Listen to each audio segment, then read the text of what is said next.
बिस्मिल्लाहिर्रहमानिर्रहीम। अस्सलाम वालेकुम डियर स्टूडेंट्स। हम डिस्कस कर रहे थे यूनिट नंबर 3 एमडी कैट वर्क एंड एनर्जी। इसमें हमने लास्ट टाइम जो है वो वर्क वाला पोर्शन जो है वो किया था। आज हमारे पास जो डिस्कस करने के लिए वो है एनर्जी। एनर्जी आज हम डिस्कस करेंगे। टॉपिक हमारे पास है एनर्जी का।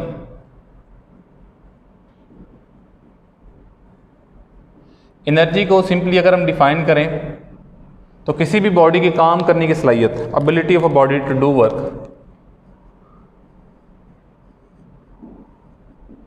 Ability of a body to do work. हमारे पास जो बेसिक फॉर्म्स हैं इसकी मैकेनिकल एनर्जी की, अगर हम बेसिक फॉर्म्स की बात करें जो हमने यहाँ पे डिस्कस करनी है इस यूनिट के हवाले से, तो वो हमारे पास जो है वो दो टाइप्स हैं। एक हमारे पास जो है वो काइनेटिक एनर्जी और दूसरी स्टूडेंट्स आपके पास है पोटेंशियल एनर्जी। तो ये हमारे पास बेसिक फॉर्म्स हैं मैकेनिकल एनर्जी की। इसमें जो हम पहले अब डिफाइन करेंगे वो हमारे पास है काइनेटिक एनर्जी। काइनेटिक एनर्जी आपको पता है, it is because of the motion of the body due to the motion of an object. ये मोशन की वजह से होती है। अगर हम इसके फार्मूले की बात करें, काइनेटिक एनर्जी का formula half M V square, very well known formula. इसकी अगर हम दूसरी टाइप में लिखना चाहें, इसी को अगर हम एक्सप्लोर करें, so we will find that it is the self dot product of velocity. यहाँ पे ये भी एमसीक्यू आ सकता है, it is self dot product, self dot product. अब यहाँ पे सारे वो रूल्स इम्प्लीमेंट हो सकते हैं जो कि सेल्फ डॉट प्रोडक्ट में होते हैं। तो यहाँ पे वैसे हमारे पास कंपोनेंट्स की फॉर्म में कैसे वेलोसिटी आएगी, कैसे हम इसको आंसर देंगे, जैसे कि मैं लेट मी से मैं यहाँ पे एक एमसीक्यूज अगर कोड करता हूँ, MCQs, a body of mass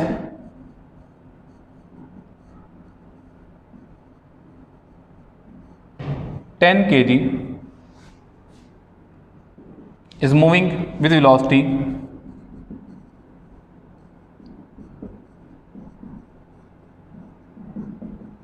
v is equal to 4i plus 3j, then its kinetic energy। तो बताएं इसकी काइनेटिक एनर्जी क्या होगी। Alpha option that is of 25 joule,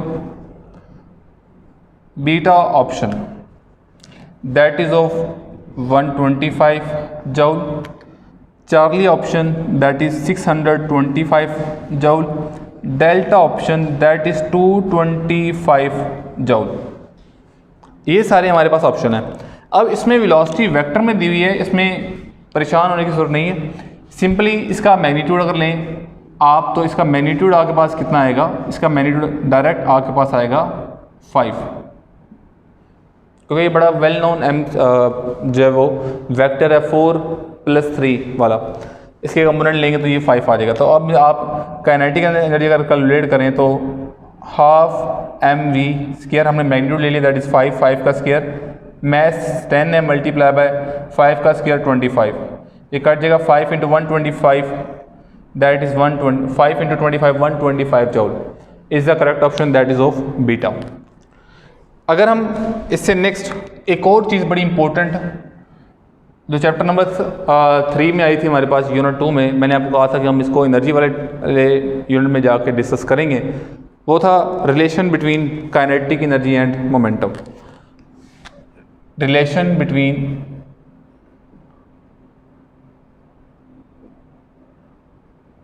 kinetic energy and momentum. It is momentum, it is not power, ये बात याद रखनी है, इट इज़ मोमेंटम। वैसे तो इसका रिलेशन हमारे पास होता है kinetic energy is equal to momentum square over 2m। अगर स्टूडेंट किसी बच्चे को अभी तक ये फार्मूला नहीं पता तो मैं यहाँ पे इसका प्रूफ कर देता हूँ। Kinetic energy is equal to half mv²। अगर हम इसको ऐसा कर दें 1/2 m से मल्टीप्लाई कर दें और m से डिवाइड कर दें mv², so it will become 1/2m m² v² half 2m p², because momentum is equal to mass into velocity, तो it will become p² over 2m। तो स्टूडेंट्स ये इसका प्रूफ है। वैसे हमें इसके इंडी टेस्ट में प्रूफ की ज़रूरत नहीं है, लेकिन यहाँ पे MCQs बन सकते हैं। जैसा कि MCQs अगर यहाँ पे मैं कोट करूँ,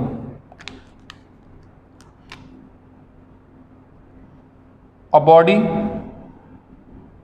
is moving with energy U, then its momentum is, now will be, इसका मोमेंटम क्या होगा 2mu beta option √ 2mu Charlie option √ u over 2m delta option 2m over u। वैसे तो और भी इसके MCQs अच्छे खासे आते हैं, वो अभी हम डिस्कस करेंगे। यहाँ पे अगर हम इसको देखें, यहाँ पे उन्होंने एनर्जी को रिप्रेजेंट किया u से, तो यहाँ पे अगर हम u करें तो अगर हम इस रिलेशन से मोमेंटम निकालें तो p² is equal to 2mu। ये मोमेंटम का स्क्वायर है, हमें सिर्फ मोमेंटम चाहिए, तो √ 2mu या 2, यहाँ पे एनर्जी को मैंने u से रिप्रेजेंट किया है, यहाँ पे एनर्जी को e से भी रिप्रेजेंट किया जा सकता है, तो आपके पास ऑप्शन के बन जाएगा √ 2me बन जाएगा। तो स्टूडेंट्स अभी इसके केसेस पड़े हुए हैं, वो भी हम डिस्कस करते हैं। इससे बड़े अच्छे MCQs बनते हैं, वो हम भी डिस्कस करते हैं। अब इसके और MCQs देखें।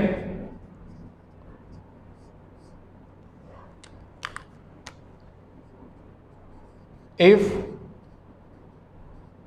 Momentum is doubled of a moving car,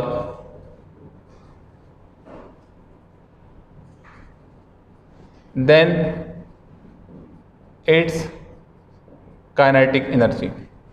अगर मोमेंटम डबल हो जाए तो फिर काइनेटिक एनर्जी एक मूविंग कार की क्या उसके ऊपर इफेक्ट आएगा, alpha option increases 2 times, beta option increases 8 times, Charlie option increases 6 times, Delta option increases 4 times। तो यहाँ पे सिंपली हमारे पास जो काइनेटिक एनर्जी का रिलेशन था वो था kinetic energy is equal to p² over 2m। Kinetic energy यहाँ से मोमेंटम के स्क्वायर आ जाएगा, तो डबल हुआ है, तो अब हम इसका स्क्वायर लेंगे तो डबल का स्क्वायर कितना बन जाएगा, 2 का स्क्वायर 4, तो इसमें ऑप्शन क्या बनेगा हमारे पास, delta is the correct option.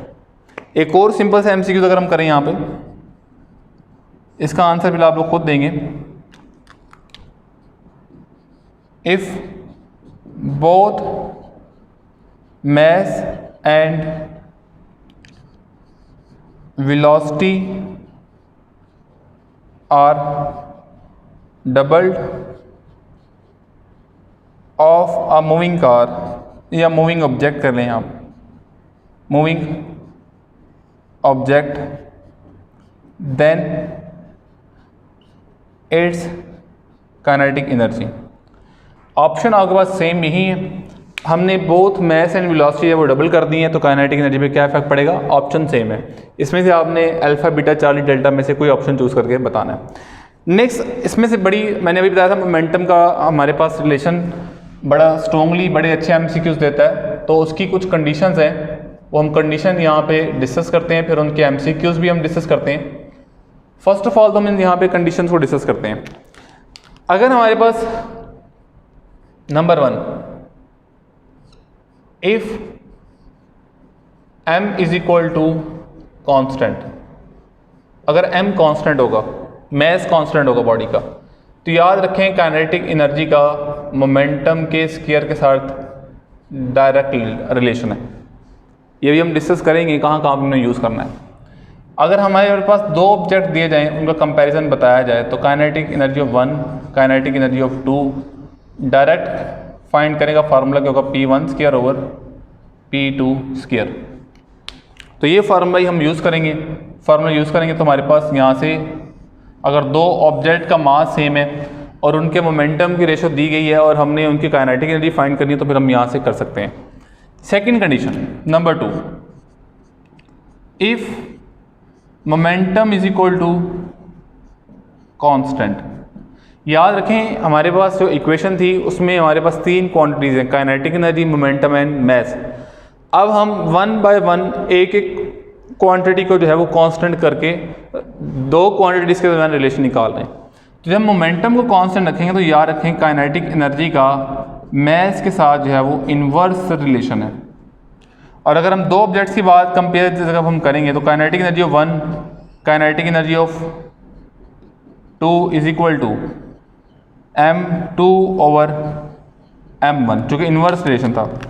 तो जब भी हमें कहा जाएगा कि काइनेटिक एनर्जी फाइंड आउट करें दो मैसेज की, अगर वो उनका मोमेंटम सेम है तो डायरेक्ट ये वाला फार्मूला। अब नंबर 3,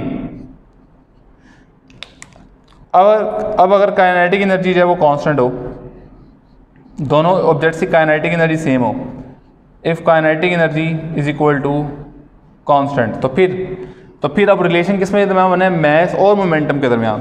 तो याद रखें फिर P is directly proportional to under root m।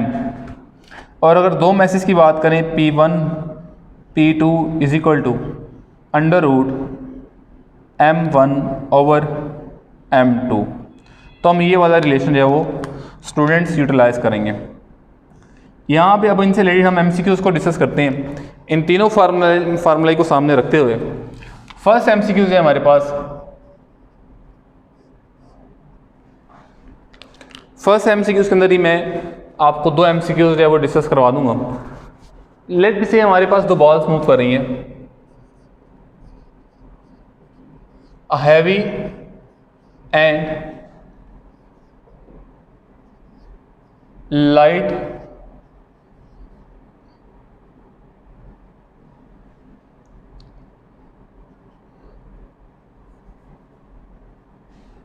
heavy and light balls are moving.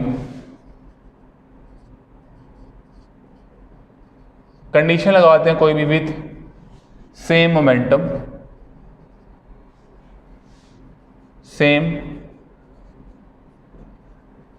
Momentum, दोनों का मोमेंटम जो है वो सेम है। देन काइनेटिक एनर्जी, फिर काइनेटिक एनर्जी का रिलेशन क्या होगा, मतलब काइनेटिक एनर्जी ऑप्शंस देखते हैं हम। Alpha option, light body has more. Beta option,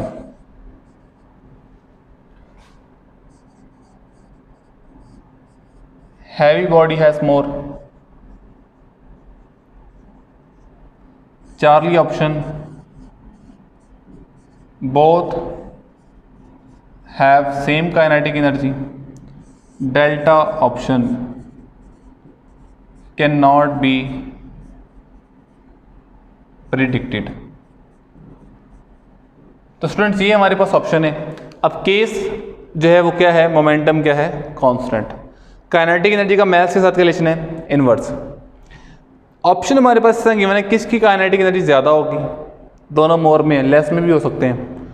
अब यहाँ पे मास का चूँकि इनवर्स रिलेशन है, जिसका मास कम होगा उसकी काइनेटिक एनर्जी क्या होगी, ज़्यादा। जिसका मास कम उसकी काइनेटिक एनर्जी क्या होगी, ज़्यादा।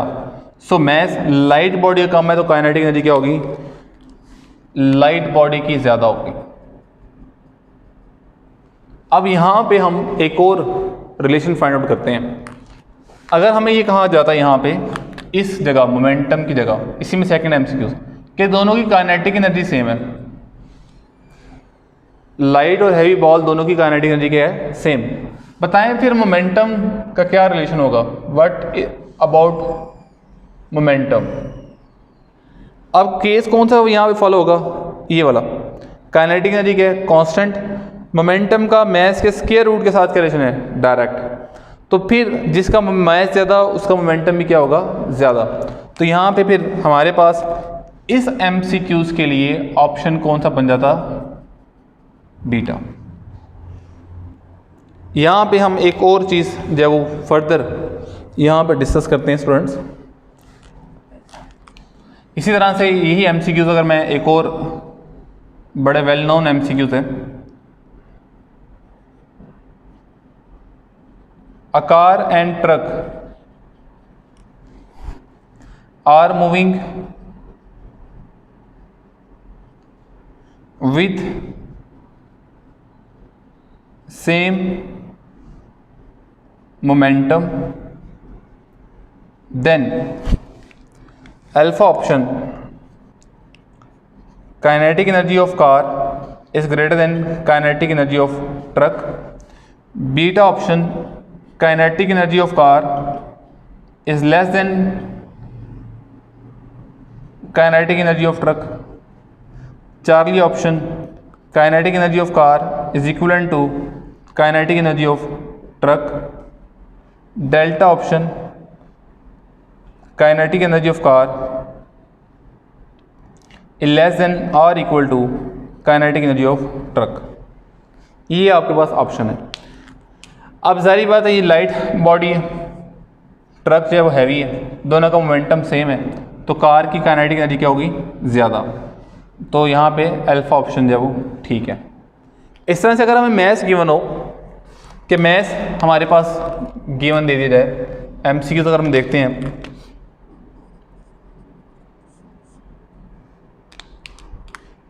If m1 is equal to 3 kg and m2 is equal to 4 kg, then अब यहाँ पे मैंने सिर्फ मैथ्स दिए हैं। अब यहाँ पे इसी हमारे पास स्टेटमेंट से बहुत सारे एमसीक्यूज़ बन सकते हैं, बहुत कंडीशन लगा, यानी कि 2-3 कंडीशन अप्लाई कर के मल्टीपल एमसीक्यूज़ बन सकते हैं। अगर हम कंडीशन लगा दें कि जी सेम मोमेंटम है, if m1 is equal to m1 m2 moving with same momentum या moving with same kinetic energy, then P1 ratio to P2 क्या होगा। दोनों की काइनेटिक एनर्जी सेम है तो बताएं मोमेंटम की रेशो क्या होगी, P1 रेशो टू P2 क्या होगा। अब काइनेटिक एनर्जी सेम है, मोमेंटम का अंडर रूट मैथ के साथ क्या रिलेशन है, मोमेंटम का मैथ के साथ क्या रिलेशन है, अंडर रूट के डायरेक्ट, अंडर रूट m के डायरेक्ट। तो यहाँ पे इसका आंसर क्या आ जाएगा स्टूडेंट, डायरेक्ट इसका आंसर आ जाएगा अंडर रूट 3/4। और अगर इसी तरह से हमसे यहाँ पे अगर दोनों ही चीज़ें पूछ ली जाती हैं कि बताएं काइनेटिक एनर्जी मोमेंटम की फॉर्म में कितनी होगी, तो तब हम क्या करते, देखें काइनेटिक एनर्जी अगर हमसे पूछा था कि इनकी काइनेटिक एनर्जी की रेशो क्या है, हमें मोमेंटम ये वाले जो है वो काइनेटिक एनर्जी E2 सिंपल, आपको पता है यहाँ हमारे पास काइनेटिक एनर्जी 1 क्या होगी, P1 square over 2m, P2 square over 2 into m1 m2। अब यहाँ पे अगर आप फार्मूला पुट करेंगे m1 के लिए पुट करेंगे 2 × 3 6, 2 × 4 8 वैसे यहाँ से आप 2 से 2 कैंसिल कर दें डायरेक्ट, सिंपल ये है। अब यहाँ पे जो हमारे पास इक्वेशन बनेगी वो बनेगी 4p1² ओवर 3p2²। तो इस तरह की फॉर्म में भी हमारे पास ऑप्शन जो वो आ सकते हैं। So there are many types of, यानी कि इसकी काफ़ी सारी मल्टीपल एमसीक्यूज बन सकते हैं। ये डिपेंड करता है आपकी प्रैक्टिस के ऊपर। अगर आपने 2-3 एमसीक्यूज कर लिए और आपको ये वाले सारे फार्मूला यूज़ करना आ गए तो यकीन करें ये सारे एमसीक्यूज आप विद इन सेकेंड्स कर लेंगे। नेक्स्ट हम देखते हैं पोटेंशियल एनर्जी। पोटेंशियल एनर्जी आपको पता है, पहली तो बात इसमें जो बड़ी इंपॉर्टेंट बात है, इसके लिए रेफरेंस का होना ज़रूरी है। Always measured from some reference।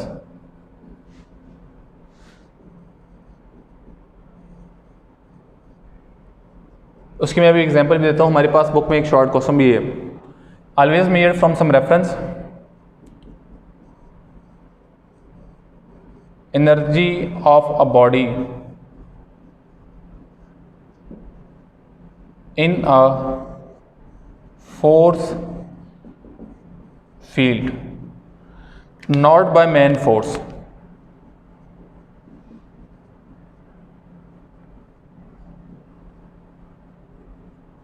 Force field क्या होते हैं? Like gravitational field, electric field, ये सारे। एक और बात,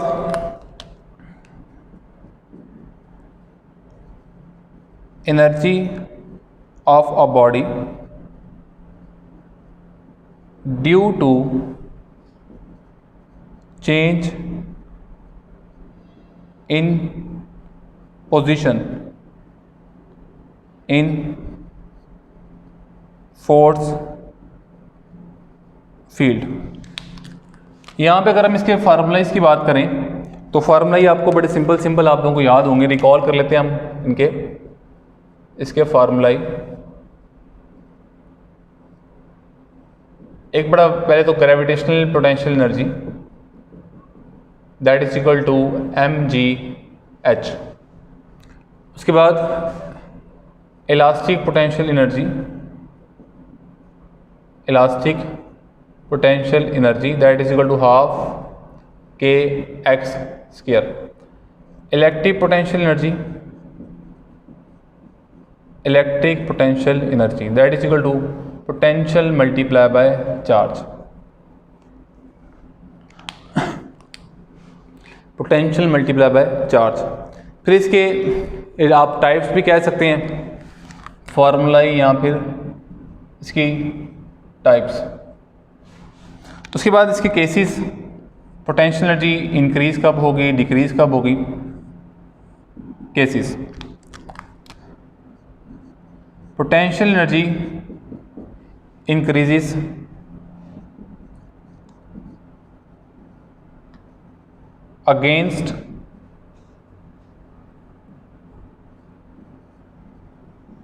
against force field. Number 2, potential energy decreases in the direction of force field। यहाँ पे स्टूडेंट्स ये 2 पॉइंट्स बड़े इंपॉर्टेंट है। अब यहाँ पे जो हम चैप्टर पढ़ रहे हैं, जारी बात है वहाँ पे यहाँ पे हमने मोस्टली जो है वो ग्रेविटेशनल पोटेंशियल एनर्जी को डिस्कस किया। अगर हम इसी 2 बातों को अर्थ के हिसाब से, अर्थ के रेफरेंस से देखते हैं, तो अर्थ के रेफरेंस से देखिए हमारे पास, अगर हम फोर्स फील्ड के अगेंस्ट आते हैं, अप जाते हैं, तो हमारे पास पोटेंशियल एनर्जी जो है वो इंक्रीज़ होगी। बल्कि मैं इसको ब्लू से देखता हूँ, पोटेंशियल एनर्जी क्या होगी, इंक्रीज़। और अगर हम फोर्स फील्ड की डायरेक्शन में आते हैं तो पोटेंशियल एनर्जी क्या होगी, डिक्रीज़। अच्छा, यही काम हम ऐसा करते हैं, हमारे पास इलेक्ट्रिक फील्ड की बात करते हैं, positive charge.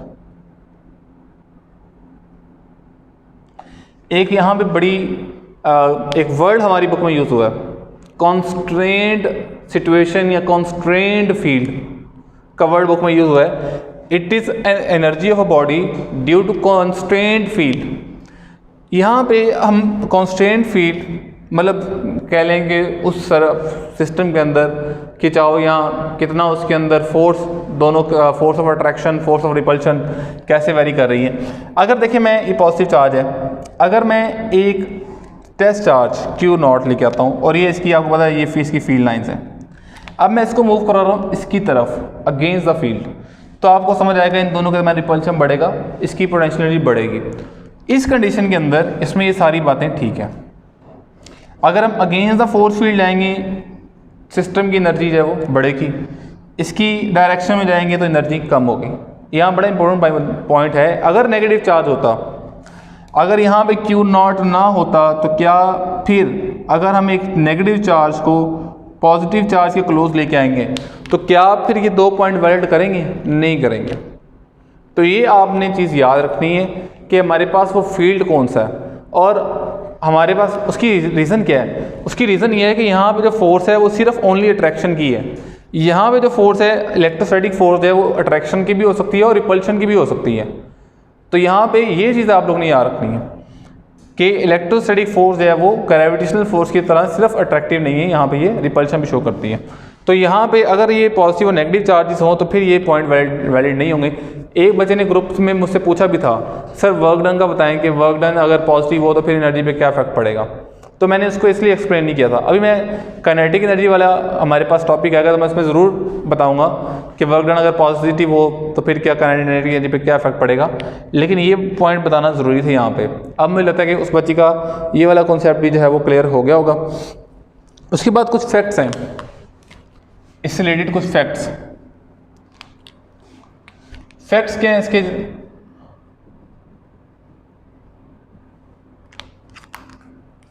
Potential energy at infinity, potential energy at infinity कितनी होती है? 0। नंबर 2, पोटेंशियल एनर्जी एट अर्थ सेंटर कितनी होती है? 0। Potential energy of ideal gas molecules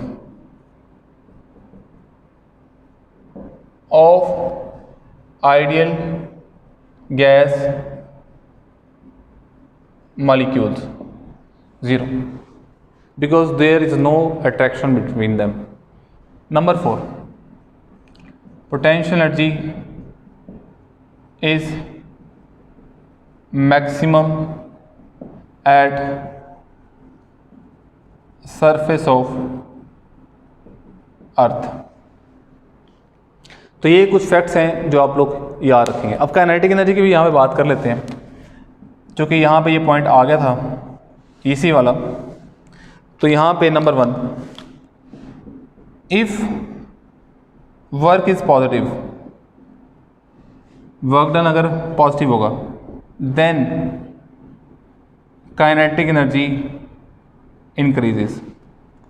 number 2, if work done is negative then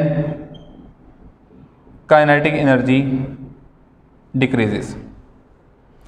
जैसे हम work done by friction, work done जब friction से होता है वो नेगेटिव होता है, तो काइनेटिक एनर्जी सिस्टम की क्या होती है? डिक्रीज होती है।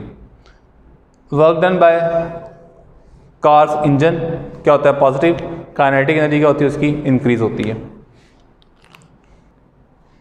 Number 3 point, if work done on a system is 0, then kinetic energy remains same। अगर किसी जिस तरह के मैग्नेटिक फील्ड वाला था कि वर्क डन 0 था, तो हमारे पास जब चार्ज पार्टिकल एक मैग्नेटिक फील्ड के अंदर इंटर होता है तो उसकी एनर्जी पे कोई इफेक्ट नहीं पड़ता। उसके बाद वर्क एनर्जी प्रिंसिपल हम यहाँ पर डिस्कस करते हैं। Work energy principal. ये भी हमारे पास बहुत सारे एमसीक्यूज में यूज होगा। Work is equal to change in kinetic energy, change in kinetic energy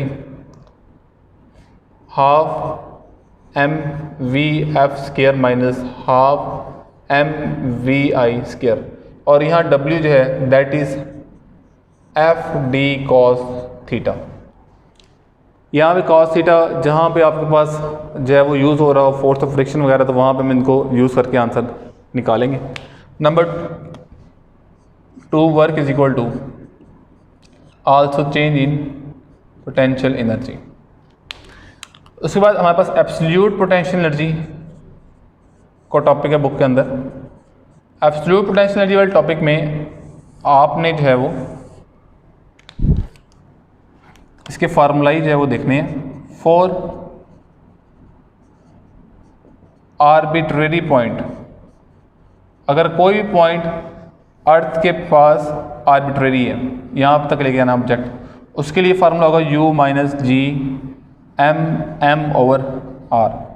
for surface of earth, अगर कोई हमने ऑब्जेक्ट अर्थ के सेंटर से सरफेस पे लेके आते हैं, देन फार्मूला क्या होगा minus G M M over R. इसी के साथ एस्केप वेलोसिटी का हमारे पास टॉपिक है। Escape velocity,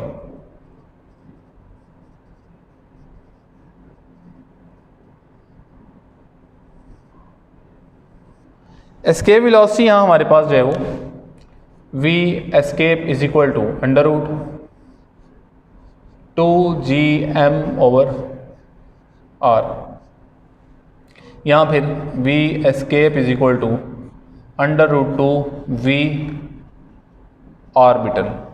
it is itself a well known MCQs, आपके पास जो है वो फर्स्ट ईयर में भी आता रहा होगा। ये रिलेशन आपको याद होना चाहिए। और अगर हम यहाँ से रिलेशन देखें v एस्केप का मैस ऑफ प्लैनेट के साथ, तो स्क्वायर रूट के इन्वर्स और डायरेक्ट, और अगर रेडियस के साथ देखें तो वो स्क्वायर रूट के inverse, square root of r के इन्वर्स। इसके साथ यहाँ पे इसी पेज के ऊपर text book page different escape velocities दी हुई हैं, वो आपने लाजमी रिकॉल कर लेनी है। डिफरेंट एस्केप वेलोसिटीज़ ये बड़ी इंपॉर्टेंट है, तो ये टेबल आप लोगों ने लाजमी देख लेना है, और मून की कितनी है वो भी आप लोगों ने देख लेना है। उसके बाद हमारे पास inter conversion of potential energy into kinetic energy है। Inter conversion of potential energy into kinetic energy. इसमें हमारे पास जो टॉपिक है कि हम एक बॉल जो है वो यहाँ से ड्रॉप करते हैं, लेट बी से ये हाइट जो है वो h पे थी, या h1 कहते हैं इसको। अगर ये बॉल यहाँ पे आ गई तो इसकी हाइट क्या है h2 from reference of surface. अब यहाँ पे अगर हम law of conservation of energy को देखें तो loss in potential energy is equal to gain in kinetic energy. वो अब फार्मूला आपके पास बुक में गिवन है mgh1 माइनस h2 और half mv2 square minus half mv1 square. उसको अगर हम यूज़ करते हैं mgh1 minus mgh2 is equal to half mv2 square minus half mv1 square. और अगर हम इसी इक्वेशन से वेलोसिटी एट एनी टाइम निकालना चाहते हैं तो v is equal to under root 2gh1 minus h2। और ये हमारे पास बिल्कुल आइडियल केस है, ये बात आपने याद रखनी है। This is an ideal case, ये बुक में भी हमारे पास रिटर्न है। अगर हम इसको इन प्रेजेंस ऑफ फ्रिक्शन लेके चलते हैं, इन प्रेजेंस ऑफ फ्रिक्शन, तो फ्रिक्शन के प्रेजेंस में loss in potential energy is equal to gain in kinetic energy plus work done against friction. तो अगर हम इसको लिखते हैं तो पोटेंशियल एनर्जी हमारे पास लेट बी से mgh, kinetic energy half mv², work done against friction fh। f is the frictional force. अगर हम इस केस में वेलोसिटी निकालना चाहते हैं स्टूडेंट्स, तो इसमें हमारे पास फार्मूला बनेगा 2mg, बल्कि इसको हमें थोड़ा सा देखना पड़ेगा। यहाँ पे पहले आप पूरी इक्वेशन को जो है वो 2 से मल्टीप्लाई कर दें, 2mgh mv² प्लस fh। यहाँ आप fh को इधर ले आए, ये बनेगा mgh minus half mv² is equal to mgh minus fh। अब यहाँ से 2 से मल्टीप्लाई करेंगे तो ये बन जाएगा, इसको ऐसा कर लें, यहाँ पे mv² 2 mgh माइनस fh। हाँ, यहाँ से h कॉमन आ जाएगा तो ये बन जाएगा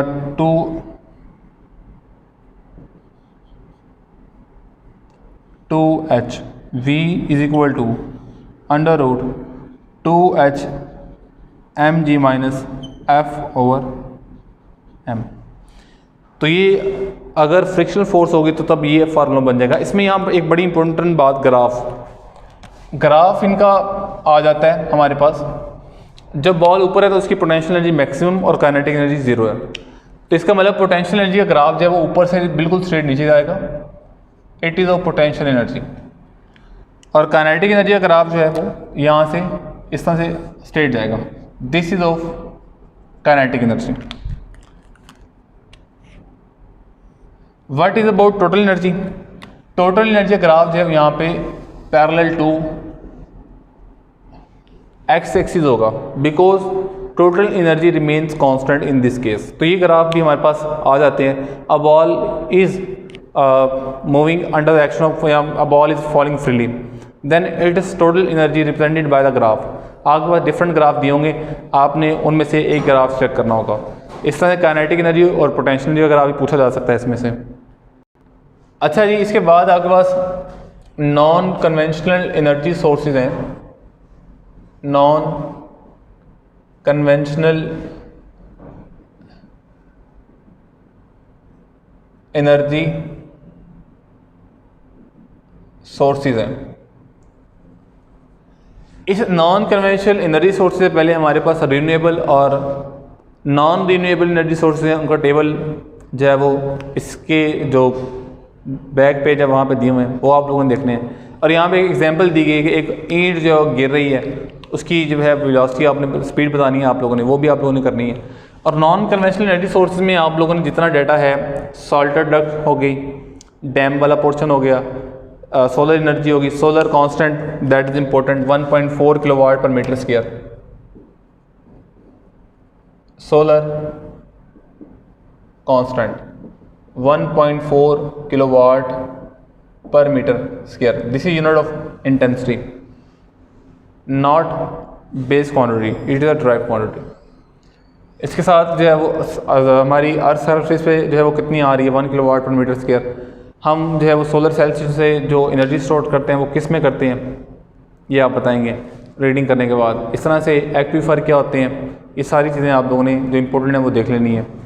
इसके बाद हमारे पास जो है वो MCQs हम डिस्कस करते हैं। इसके MCQs में पहला आपके पास एक डायग्रामेटिक क्वेश्चन है, a bob of simple pendulum of 20 gram has speed at mean position. Diagram आपके पास दी गई है, एक सिंपल पेंडुलम है, ये सिंपल पेंडुलम है, ये आपको हाइट दी गई है, दिस इज ऑफ 5 मीटर, यहाँ पे आपको हाइट दी गई इसकी, दिस इज़ 6 मीटर। आपने बताना है मेन पोर्शन में जब ये बॉब आएगी तो इसकी स्पीड क्या होगी। Alpha option √5 metre per second, beta option 2 into √5 metre per second, Charlie option √3 2 into √3 metre per second, delta option √6 metre per second. अब देखिए हमारे पास जो हाइट का डिफरेंस है h1 माइनस h2 that is equal to 1 metre. तो simple हमारे पास फार्मूला है v is equal to √2gh, 2 multiply by 9.8 या 10 कर लें आप डायरेक्ट ना इसको, 10 मल्टीप्लाई बाय 1 तो ये बन जाएगा √20 which is simplified form 2 into √5। So correct option here is beta. Next MCQ देखें। नेक्स्ट एमसीक्यू जब बड़ा सिंपल सा मैं दे रहा हूँ लेकिन इम्पोर्टेंट है। Absolute potential energy at earth's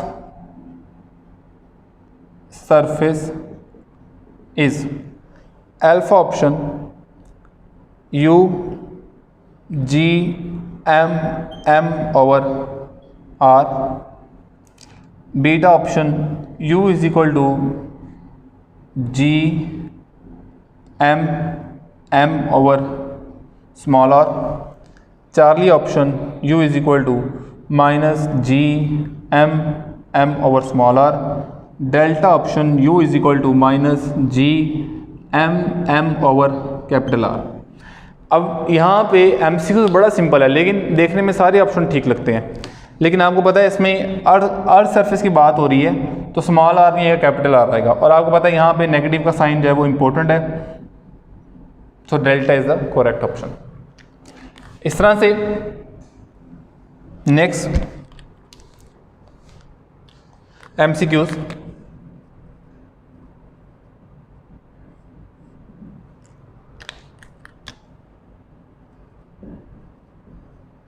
A block is laying, a block of mass, इसका mass दे दें, a block of mass 40 gram laying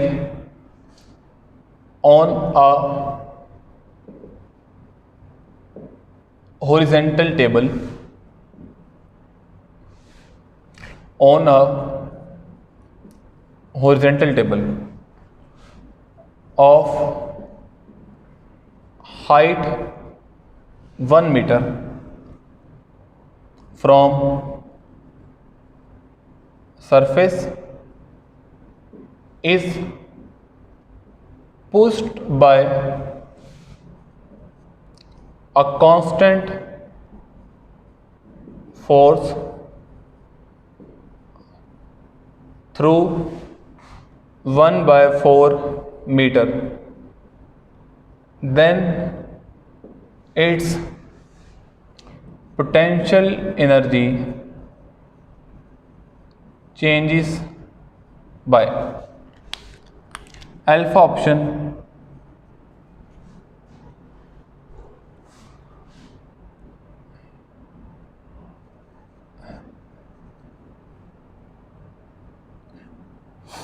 five by two joule,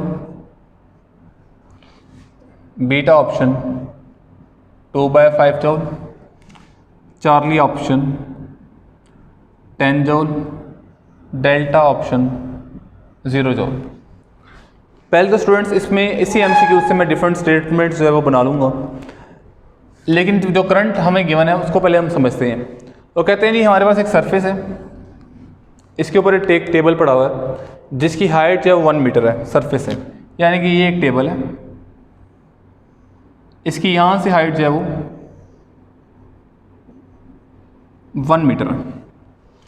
इसके ऊपर एक ब्लॉक पड़ा हुआ था, उस ब्लॉक का हमें मैस गिवन है 40 ग्राम। m इज इक्वल टू 40 ग्राम। इसको हमने पुश किया एक फोर्स से, कितना पुश किया जी हमने इसको 1/4 मीटर, 1/4 मीटर। तो क्या इसकी हाइट जो है वो चेंज हुई है हॉरिजॉन्टली टेबल के ऊपर? चेंज नहीं हुई। जब हाइट चेंज नहीं हुई उसकी तो हमारे पास एनर्जी में चेंज नहीं आया। सो करेक्ट ऑप्शन इज 0 जूल। अब यहाँ पे हम एक और केस डिस्कस करते हैं। मैंने बड़ी इंपॉर्टेंट बात जो है वो लेक्चर के स्टार्ट में बताई थी, potential energy is always measured from some reference. अगर हमें ये कहा जाता कि हमने इसको पुश किया है, यहाँ तो पोटेंशियल एनर्जी चेंजेस बाय आ गया, देन अगर यहाँ पे होता then it's potential energy from surface is, बताएं इसकी पोटेंशियल एनर्जी सरफेस से कितनी है? तो जारी बात है फिर तो हमें potential energy is equal to mgh follow करना पड़ता, फिर हम निकाल लेते कितनी है। यहाँ पे एक और क्वेश्चन, रेफरेंस की बात आ गई ना, टेबल के ऊपर पड़ा हुआ तो इतनी एनर्जी है उसके पास, mgh तो है। अगर यहाँ पे रेफरेंस चेंज हो then it's potential energy from table, तो पोटेंशियल टेबल से कितनी है? टेबल के रेफरेंस से तो कुछ नहीं है। जिस तरह आपके पास यहाँ पे बुक में एक MCQ शॉर्ट क्वेश्चन दिया हुआ है कि एक टेबल है, उसके ऊपर एक बॉल जो है वो है, ये बॉल है, उसकी हाइट जो है वो यहाँ से है h1 और टेबल की हाइट जो है वो है h2। एक स्टूडेंट जो है वो कहता है कि जी इसकी पोटेंशियल एनर्जी जो है वो है mgh1। दूसरा स्टूडेंट जो है वो कहता है जी इसकी पोटेंशियल एनर्जी जो है वो है mgh1 प्लस h2। तो दिखने में ये MCQ से बड़ा सिंपल लगता है, लेकिन अगर कंडीशन लगा दी जाए तो फिर ये बड़ा डिफ़िकल्ट सा हो जाएगा। डिफ़िकल्ट सा मतलब ये नहीं कि डिफ़िकल्ट कोई बला ही बन जाएगा, मतलब ये कि आप लोगों ने मेंटली प्रेजेंट रहना है, मेंटली एक्टिव रहना है। तो ये हमारा पास जो है वो MCQ था। अब नेक्स्ट MCQ देखें।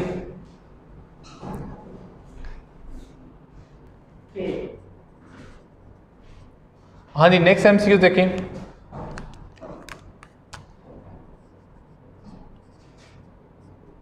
Gravity performs no work if a body is moved। Alpha option है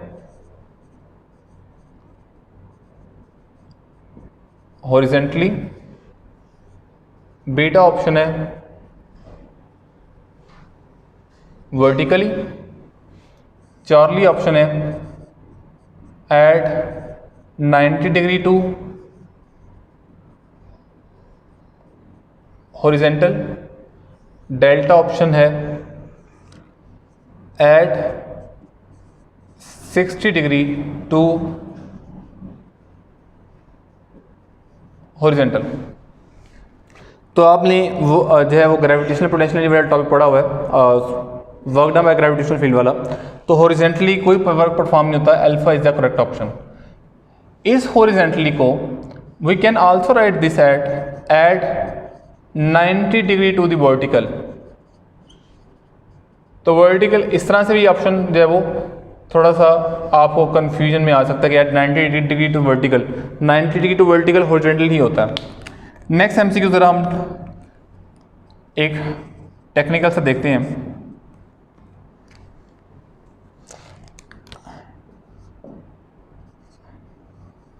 A bullet of mass 20 gram is target on a block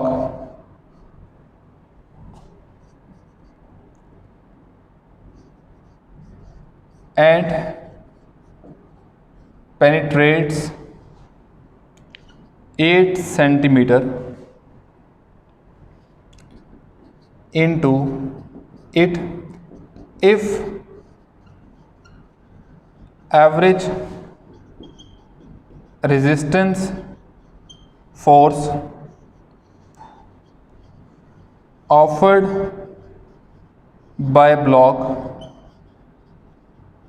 is 100 Newton, then velocity with which it hits the block, आपने वो velocity जो है वो बतानी है। इसमें maths मैं देख रहा हूँ कि मैथ्स ऐसा आ गया कि इससे ऑप्शन ठीक नहीं बनेगा, चलिए मैथ्स में अभी देखता हूँ कि मैथ्स को हम अगर चेंज करते हैं तो ज़्यादा बेहतर है। 40 मीटर पर सेकंड, बीटा ऑप्शन 80 मीटर पर सेकंड, चार्ली ऑप्शन 100 मीटर पर सेकंड, डेल्टा ऑप्शन 20 मीटर पर सेकंड। इसमें मैं पहले आपको कि मैथ्स हमारे पास एमडी कैट में बेसिकली ऐसी वैल्यूज आती हैं जो कि एग्जैक्ट स्केयर बन रही होती हैं। मैं अभी इसको देख लेता हूँ। अब हमने यहाँ पे फार्मूला बेसिकली कौन सा अप्लाई कर रहे हैं। देखें, जब बुलेट हिट करेगी टारगेट को, उसने पेनिट्रेट किया तो बुलेट के बाद जो एनर्जी थी उसने फोर्स लगाई उसके पेनिट्रेशन के लिए, तो उसने जो डिस्टेंस कवर किया दैट इज़ 8 सेंटीमीटर। जो फोर्स थी वो कितनी थी 100 न्यूटन। इसमें इट्स मीन कि बुलेट ने वर्क किया, तो वर्क उसकी जो है वो काइनेटिक में एनर्जी में कन्वर्ट हुआ, that is change into kinetic energy. Kinetic energy final आपको पता है वो रेस्ट में आ गई तो जीरो, हमने बतानी इनिशियल। तो यहाँ पे सिंपल डायरेक्ट फार्मूला आप लगाएं, F D cos 180 degree half M V square. Here from you can say that 2f d over m। अब v is equal to under root 2 multiply by 100 multiply by d कितना है आपके पास यहाँ पे d आपके पास है 8 सेंटीमीटर 10⁻²। हाँ जी, m आप कर लें 10 ग्राम कर लें जी, यहाँ पे 10 ग्राम कर लें फिर एग्जैक्ट स्क्वायर बन जाएगा 10 ग्राम 10 मल्टीप्लाई बाय 10⁻³ तो ये बन जाएगा 10⁻², -2 से cancel, 2 × 200 8 1600 under root is equal to 40 metre पर second. So correct option 10 gram के मैथ से कितना बनेगा, अल्फा बनेगा। 20 ग्राम होता तो फिर आप इसको कर सकते हैं फर्दर, वो आपके पास 800 अंडर रूट 800 आएगा, फिर इसको फर्दर सॉल्व करना पड़ेगा। एक और एमसीक्यूज, फिर बाकी 2 एमसीक्यूज मैं आपको एज एन असाइनमेंट दूंगा आज। MCQs, energy required to accelerate a car from 10 meter per second to 20 meter per second as compared to to accelerate it from 0 meter per second to 10 metre पर second. Alpha option 2 times, beta option 3 times, Charlie option 8 times, delta option 4 times. देखिए, हमने energy को जो है वो compare करना है। जब बॉडी जब 10 मीटर पर सेकंड टू 20 मीटर पर सेकंड मूव कर रही थी और जब उसने 0 से 10 मीटर पर सेकंड मूव करना स्टार्ट किया, तो मोशन में काइनेटिक एनर्जी होती है E1 ratio two E2। E1 half m v1 square minus v2 square, बल्कि v2 square minus v1 square, और दूसरी जो है वो हाफ m, बल्कि v2 माइनस v1 की करना है। E1 में कितनी एनर्जी आ रही है फाइनल 20 और यहाँ पे कितना आ रहा है 10, तो यहाँ पे आगे पास 20 का स्क्वायर 400 और 10 का स्क्वायर दैट इज 100, और यहाँ पे 0 और 10 का स्क्वायर 100 माइनस 0, हाफ m से कैंसिल, तो E1 over E2 it will become 300 over 100 E1 is equal to 3 times of E2, so 3 times greater होगी, दैट इज ऑफ बीटा। अब स्टूडेंट्स हमारे पास कुछ MCQs जो मैं आपको आज एज एन असाइनमेंट देने वाला हूँ। पहला MCQs, a ball is drop from a height of 12 metre. A ball is drop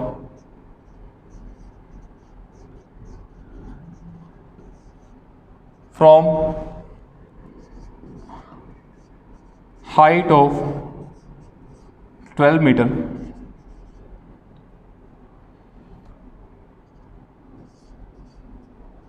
on impacting to the ground it lost its 25% energy, then after height attained by ball,